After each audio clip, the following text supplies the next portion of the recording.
योगांतरानुपात का मतलब होता है, कंपोनेंटो डिविडेंडो का मतलब होता है पहले ऊपर वाली संख्या में नीचे वाली संख्या को जोड़िए और फिर ऊपर वाली संख्या में से नीचे वाली संख्या घटा दीजिए। ये जो काम आप लोगों ने इधर किया है लेफ्ट हैंड साइड में, वही सेम काम आपको राइट हैंड साइड में करना है। तो राइट हैंड साइड में भी वही करिए, ऊपर वाली संख्या में नीचे वाली संख्या को जोड़िए और ऊपर वाली संख्या में से नीचे वाली संख्या को घटा दीजिए। तो ये जो कहलाता है ये योगांतरानुपात कहलाता है। क्या कहलाता है? ये योगांतरानुपात कहलाता है। मैं एक एग्जांपल से आप लोगों को समझाने की कोशिश करता हूं कि योगांतरानुपात कैसे हम लोगों के दिमाग में आएगा कि यहां योगांतरानुपात हम लोगों का लगने वाला है।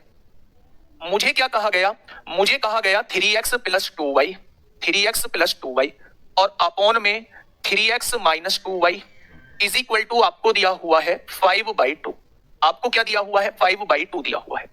तो आपसे यहां पूछने वाला है, आप पहले मुझे ये बताओ कि यहां योगांतरानुपात कैसे निकालेंगे। आपसे वो x और y का रेशो पूछ सकता है, तो आप कैसे निकालेंगे मेरे दोस्त? ठीक है, तो आप देखेंगे भाई जैसा न्यूमरेटर है ठीक वैसा ही डिनोमिनेटर है, केवल साइन का फर्क है। एक तो मेथड ये होता है कि क्रॉस मल्टीप्लाई कर दो, 2 की मल्टीप्लाई इसमें कर दो, 5 की मल्टीप्लाई इसमें कर दो और फिर वहां से x और y को सॉल्व कर लो। एक जो है मेरे दोस्त, देखो मैं एक पहला मेथड बता देता हूं। आप कैसे करोगे? जनरल मेथड, 2 की गुणा 3 में करोगे 6x होगा, 2 की गुणा 2 में करोगे 4y हो जाएगा, इज इक्वल टू 5 की गुणा 3 में करोगे 15x होगा और 5 की गुणा 2 में करोगे 10y हो जाएगा। हो जाएगा क्या? ये y, ये 10y इधर आएगा, 10y और 4y 14y हो जाएगा और यहाँ देखेंगे 15 में से 6 जाएगा 9x हो जाएगा। यहां से अगर मैं y अपॉन x निकालूंगा तो ये कितना आ जाएगा? 9/15 आ जाएगा। यानी दोनों का रेशो जो है वो 9/14 आ जाएगा। y अपॉन x की वैल्यू कितनी आ जाएगी? तो आप कहने वाले हैं 9/14 निकल के आ जाएगी। ये बात समझ में आ गई क्या? देखिए ध्यान से, 2 की गुणा 3 में करी 6x हो गया, 2 की गुणा 2 में करी 4y हो गया, 5 की गुणा 3 में करी 15x हो गया, माइनस 5 दूनी 10y, 6x इधर आएगा, 15 में से 6 जाएगा 9x बचेगा, ये माइनस 10 है उधर जाके प्लस 10 हो जाएगा, 10 और 4 14 हो जाएगा। तो y अपॉन x की वैल्यू 9/14 आ जाएगी। क्या ये बात समझ में आ गई क्या? क्या ये बात समझ में आ गई क्या मेरे दोस्त आप लोगों को? तो आप कहेंगे जी ये बात थोड़ी थोड़ी समझ में आ गई, लेकिन मैं दूसरी तरफ आप लोगों को ये समझाने की कोशिश कर रहा हूं कि अगर न्यूमरेटर और डिनोमिनेटर सेम है, केवल साइन का फर्क है, तो आप कंपोनेंटो डिविडेंडो भी लगा सकते हैं। कैसे लगाएंगे सुनिएगा थोड़ा ध्यान से। आपने कहा सबसे पहले कंपोनेंटो डिविडेंडो ये कहता है कि ऊपर वाली संख्या में नीचे वाली संख्या को जोड़िए। आपने ऊपर वाली संख्या में नीचे वाली संख्या को जोड़ दिया, ऊपर वाली संख्या में से नीचे वाली संख्या को घटाइए। आपने ऊपर वाली संख्या में से नीचे वाली संख्या को घटा दीजिए। ठीक वही काम आपको इधर करना है। 5 में 2 जोड़ेंगे तो 7 आएगा और 5 में से 2 घटाएंगे तो 3 आएगा। कोई दिक्कत नहीं है यहाँ तक, ठीक है। 3x और 3x 6x हो जाएंगे, यहाँ 2y से 2y कट जाएगा, 3x से 3x कट गया, 2y 2y 4y हो जाएंगे और ये आ जाएगा 7/3। ठीक है, ये 4 भाग में है इधर आके गुणा में होगा, ये 6 गुणा में है इधर आके भाग में हो जाएगा। आपने क्या कहा? 2 दूनी 4 होगा, 2 तिया 6 होगा। क्या x अपॉन y जो है वो 14/9 हो जाएगा? x अपॉन y जो है यहाँ भी 14/9 ही है। क्या आप लोग इस मेथड से भी आंसर लेके आ सकते थे? मैं जस्ट आप लोगों से ये बात बताने की कोशिश कर रहा हूं कि अगर न्यूमरेटर और डिनोमिनेटर ऑलमोस्ट सेम है, ऑलमोस्ट का मतलब केवल साइन का फर्क है, पूरा पूरा सेम है, तो आप लोग जो है कंपोनेंटो डिविडेंडो लगा सकते हैं, आप लोग जो है युगांतरानुपात लगा सकते हैं। हमें जी पता ही नहीं है कि हमें कैसे पता चलेगा युगांतरानुपात लगाना है। तो वैसे तो मैं बता चुका हूं युगांतरानुपात दिखता कैसे है कि यहां लगाना है। फिर भी अगर समझ नहीं आया है कि कहां लगाना है तो भैया फिर इस क्रॉस मेथड से आंसर निकाल देना। ठीक है, योगांतरानुपात जो होता है जस्ट क्वेश्चन के लैंग्वेज, क्वेश्चन को छोटा करने का काम करता है। निरंजन कुमार सर, मैं आज बैच लिया है, कहां से पढ़ूं सर? बैच यहां से लिया है तो भैया कहीं और जाके थोड़ी ना पढ़ेगा मेरे दोस्त, यहीं से पढ़ना पड़ेगा। अगर ये सवाल है कि कहां से शुरुआत करूं तो भैया रेशो आज बिल्कुल ठीक टाइम पे बैच लिया है। पीछे के जो चैप्टर हो चुके हैं उन्हें छोड़ दो, रेशो से अपना कार्यक्रम जोड़ दो। ठीक, अब कह रहे हैं जी ऊपर माइनस हो तो भी वही काम कर रहा है बेटा, ऊपर माइनस प्लस से अंतर नहीं आएगा। हमें ऊपर वाली संख्या में से नीचे वाली संख्या को एक बार जोड़ना है, हमें ऊपर वाली संख्या में से नीचे वाली संख्या को घटाना है। जो काम आपने लेफ्ट हैंड साइड किया है वही काम आपको राइट हैंड साइड करना है। ऐसा नहीं है, ध्यान से समझना, ऐसा नहीं है कि हम जोड़ेंगे, अगर हमने गलती से पहले ऊपर वाली संख्या में से नीचे घटा दिया ये नीचे वाली को और यहां ऊपर वाली संख्या में नीचे वाली को जोड़ दिया तो क्या आंसर गलत आएगा? बिल्कुल भी गलत नहीं आएगा। जो काम आपने इधर किया है, आपने अगर ऊपर वाली संख्या में नीचे वाली संख्या को पहले जोड़ा है तो इधर भी आपको जोड़ के ही लिखना पड़ेगा। अगर आपने ऊपर वाली संख्या में से नीचे वाली संख्या को पहले घटाया है तो राइट हैंड साइड में भी घटा के ही पहले लिखना पड़ेगा। ठीक है, एक बार इसे अपनी कॉपी में छाप दो। डिनोमिनेटर बड़ा हो, डिनोमिनेटर छोटा हो, न्यूमरेटर बड़ा हो, न्यूमरेटर छोटा हो, कोई फर्क नहीं पड़ता। जो मन में आए एक बार सॉल्व करके देख लो, आंसर सबसे सेम आएगा।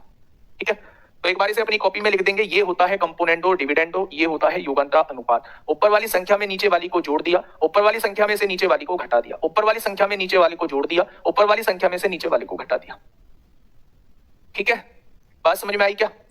बहुत शानदार, बहुत शानदार भाई। 7/3 कहां से आया है? कौन सा 7/3? भाई 7/3 ऐसे आया है, ऊपर वाली संख्या में नीचे वाली संख्या जोड़ो, 5 में 2 जोड़ोगे तो 7 आएगा, ऊपर वाली संख्या में से नीचे वाली संख्या घटाओ, 5 में से 2 घटाओगे 3 आएगा। ठीक है, आगे आइए मेरे दोस्त, ये कुछ बातें मैंने बताई हैं आप लोगों को। सबसे पहले ये आप लोगों को बता चुका हूं कि ये रेशो क्या होता है, सब डुप्लीकेट, यहां से मैंने जो है वो चीजों को समझाना आप लोगों को चालू किया था। ठीक है, तो ये सबसे पहले रेशो बताया है, ये प्रोपोर्शन बताया है, उसके बाद अनुक्रमानुपाती, व्युत्क्रमानुपाती क्या होते हैं, उसके बाद डुप्लीकेट रेशो, सब डुप्लीकेट रेशो, उसके बाद ट्रिप्लीकेट रेशो, सब ट्रिप्लीकेट रेशो, और उसके बाद जो मैंने आप लोगों को पढ़ाया है वो कंपोनेंडो डिविडेंडो लगाना बताया है। मेरे दोस्त, कंपोनेंडो डिविडेंडो की पहचान होती है जब न्यूमरेटर और डिनोमिनेटर एक जैसे होते हैं और उनमें केवल साइन का फर्क होता है, तब हम लोग कहते हैं कि यहाँ कंपोनेंडो डिविडेंडो लग सकता है। अगर आप लोग नहीं लगा पा रहे हैं तो क्रॉस मेथड से भी आप लोग लगा सकते हैं। ठीक है, बहुत बढ़िया, बहुत शानदार। अब मेरे दोस्त, अब हम चलते हैं आगे की तरफ। रेशो हम लोग कैसे निकालते हैं, रेशो हम लोग कैसे निकाल रहे होते हैं, थोड़ा उस पर हम लोग बात कर लें। रेशो, प्रोपोर्शन थोड़ा सा बाद में पढ़ेंगे, अभी हम रेशो पढ़ने वाले हैं। देखिए भाई, आप लोगों को पहले से भी बहुत सारे मेथड आते होंगे रेशो को निकालने के, लेकिन मैं जो मेथड बता रहा हूं वो मुझे लगता है कि बहुत हर जगह काम करेगा। अगर आपके पास और भी कोई मेथड है कि भाई इससे जल्दी क्वेश्चन का आंसर आ जाएगा तो आप उसका भी यूज कर सकते हैं। ठीक है, ध्यान से समझिए मेरे दोस्त, मैंने आपसे कहा कि आपको दो चीजों में तुलना दी हुई है। एक रेशो दिया हुआ है जिसकी वैल्यू है 2/3, एक रेशो दिया हुआ है B/C जो है, एक रेशो दिया हुआ है जिसकी वैल्यू है 4/5। एक रेशो 2/3 है, एक रेशो 4/5 है, और आपसे पूछ लिया जी A ratio B ratio C कितना होगा। इन तीनों का रेशो आपसे पूछ लिया। मैं कुछ तरीके आप लोगों को बताऊंगा, मैं कॉन्सेप्ट आप लोगों को बताने की कोशिश करूंगा, उसमें थोड़ा सा आप ध्यान से समझना। मैं फिर से कह रहा हूं भाई, कमेंट पे ध्यान मत दो मेरे साथी, मैं एक एक चीज दिमाग में डाल दूंगा। रेशो एक भी क्वेश्चन नहीं होगा, किसी भी किताब का नहीं होगा जो आपसे होना। ठीक है, समझिए। आपने थोड़ी देर के लिए समझा जी A की वैल्यू जो है वो 2 दी हुई है, B की वैल्यू जो है वो 3 आप लोगों को दी हुई है, आपकी ये बात समझ में आ गई। लेकिन जब आप इधर आए तो आपने B की वैल्यू को 4 पाया और C की वैल्यू को 5 पाया। आप यहीं पे थोड़ा सा कंफ्यूज हो गए। आपने देखा कि यहां तो B नाम का व्यक्ति जो था वो 3 वैल्यू लिए हुए था, और यहां जो B नाम का व्यक्ति है वो 4 वैल्यू लिए हुए है। क्या ऐसा पॉसिबल है कि व्यक्ति एक ही हो, उनकी वैल्यू अलग अलग हो? तो आपने कहा जी ऐसा तो पॉसिबल नहीं है। जब सेम नाम का व्यक्ति है तो उसकी वैल्यू भी हर जगह सेम ही होनी चाहिए। आपने सबसे पहले क्या ठाना, आपने ठाना जी मुझे इन दोनों वैल्यू को सेम करना है। रेशो के अंदर किसी भी कॉमन नंबर से मल्टीप्लाई करो, रेशो के अंदर किसी भी कॉमन नंबर से डिवाइड करो, पूरे रेशो पे कोई फर्क नहीं पड़ता, पूरे रेशो पे कोई फर्क नहीं पड़ता है। आपने कहा मेरे साथी, मेरी बात को थोड़ा सा समझिएगा, आपने कहा मेरे साथी कि भैया 3 और 4 को मुझे सेम करना है, तो 3 और 4 का एलसीएम मुझे बताइए। तो आपने कहा जी 3 और 4 का एलसीएम आएगा 12। तो मेरे दोस्त दोनों वैल्यूज को 12 बना लीजिए आप। 12 कैसे बनाओगे? आपने कहा जी इसमें 4 की गुणा कर दो, आपने कहा जी इसमें 3 की गुणा कर दो, तो यहां भी 12 बन गया, यहां भी 12 बन गया। रेशो के अंदर कंडीशन ये कहती है अगर इसके किसी एक एलिमेंट के साथ गुणा की गई है तो दूसरे एलिमेंट के साथ भी वही गुणा हो जाएगी। यहां 4 की गुणा हुई है तो मेरे दोस्त यहां भी 4 की गुणा हो जाएगी, यहां 3 की गुणा हुई है तो यहां भी 3 की गुणा हो जाएगी। होगी क्या?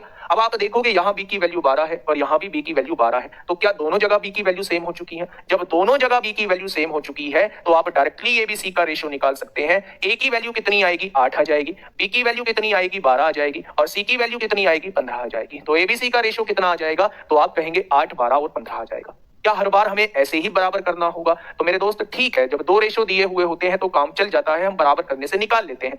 लेकिन मेरे दोस्त अगर 2 से ज्यादा रेशो दिए हुए हैं तो बराबर करने में हमें दिक्कत आ जाती है। हम एक को बराबर कर देते हैं तो दूसरा बराबर नहीं होता, फिर दूसरे को बराबर करते हैं तो तीसरा बराबर नहीं होता है, तो वहां थोड़ा सा हमें जो है वो दिक्कत आ जाती है।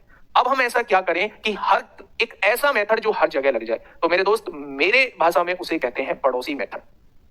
ठीक है, मेरी भाषा में उसे कहते हैं पड़ोसी मेथड। ये तो मैंने आपको कॉन्सेप्ट इसका समझा दिया। अब इस क्वेश्चन को करने का तरीका क्या होता है? मैंने लिख लिया बेटा मुझे ए सी का रेशो निकालना है, ए बी और सी का रेशो मुझे निकालना है। मैंने सबसे पहले ए और बी का रेशो देखा तो आपने कहा 2, 3 दिया हुआ है, मैंने ए बी का रेशो लिख दिया, 2, 3 दिया हुआ है। फिर मैंने बी और सी का रेशो आपसे पूछा तो वो रेशो जो है वो मुझे 4 और 5 आप लोगों को दिया हुआ है। भाई वो आप लोग जो है वो आप लोग सीखना, वो आप लोग रटना कि जेड बना लो, वाई बना लो, इसकी वहां गुणा कर दो, उसकी वहां गुणा कर दो, क्रॉस में गुणा करते हुए आंसर ले आओ, वो रटने का काम आपका है। जहां देखो यूट्यूब पे बहुत मेथड पड़े हैं ऐसे कि 1 सेकंड में निकाले रेशो, 2 सेकंड में निकाले रेशो, तो वो चीज आप लोग देख लेना कहां कौन सी चीज रटनी है। ठीक है, आपने कहा है ए रेशो बी जो दिया हुआ है वो कितना दिया हुआ है? तो आपने कहा 2, 3 दिया हुआ है। बी रेशो सी कितना दिया हुआ है? तो आपने कहा 4, 5 दिया। एक ये जगह खाली है, एक ये जगह खाली है, हमेशा खाली जगह जो भरी जाएंगी वो पड़ोसी ही उसका मतलब घेरेगा उस जगह को, उस पर कब्जा जो लेगा वो पड़ोसी का होगा। इसका पड़ोसी कौन है? इसका पड़ोसी है मेरे दोस्त ये, उसी की लाइन वाला उसका पड़ोसी होगा, तो यहाँ 3 का कब्जा हो जाएगा। अगर मैं आपसे कहूं कि इसका पड़ोसी कौन है, तो इसका पड़ोसी है ये, यहाँ 4 का कब्जा हो जाएगा। अगर मैं आपसे पूछूं कि ए की वैल्यू कितनी है तो 8 होगी, बी की वैल्यू कितनी है तो 12 होगी, और सी की वैल्यू कितनी है तो 15 होगी, तो एबीसी की वैल्यू कितनी हो जाएगी? 8 12 15 हो जाएगी। 8 12 15 हो जाएगी। ठीक है भाई, इस पे आप लोग जो है वो बहसबाजी मत करना कि हमने उस मेथड से किया है। आपने जिस मेथड से भी किया है, एबीसी की वैल्यू 8 12 15 आनी चाहिए। अगर वो आपकी आ रही है तो आप बिल्कुल करेक्ट हैं, आप बिल्कुल करेक्ट हैं, आप किसी भी तरीके से कर सकते हैं। एक और क्वेश्चन मैं आप लोगों के सामने यही दे रहा हूं मेरे दोस्त। मैंने आप लोगों से कहा A/B जो दिया है वो 1/3 दिया है। मैंने आप लोगों से कहा B/C जो दिया है वो 2/5 दिया है। और मैंने आप लोगों से कहा C/D जो दिया है वो 3/2 दिया है।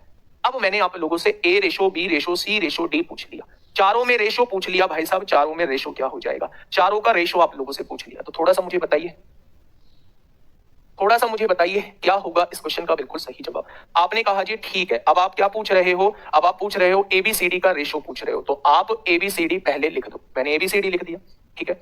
अगर मैं A और B का रेशो पूछूं तो 1 3 हो जाएगा, B और C का रेशो पूछूं तो 2 5 हो जाएगा, और C और D का रेशो पूछूं तो 3 2 हो जाएगा। जगह ये दोनों जगह खाली, ये जगह खाली, ये जगह खाली, और यहाँ दोनों जगह खाली है। खाली जगह पड़ोसी की होगी, ये बात आप लोग जानते हैं। इसका पड़ोसी 3 है, 3 लिख दो। इसका पड़ोसी 3 है, 3 लिख दो। इसका पड़ोसी 5 है, 5 लिख दो। इसका पड़ोसी 2 है, इसका पड़ोसी 3 है, और इसका पड़ोसी 3 है। ये आपने हर जगह लिख दिया। अच्छा, एक छोटा सा कॉन्सेप्ट यही बताने जा रहा हूं, उस कॉन्सेप्ट को भी थोड़ा सा समझ लेना। चलो पहले जो अभी तक आपने सीखा है उससे देख लो मेरे दोस्त।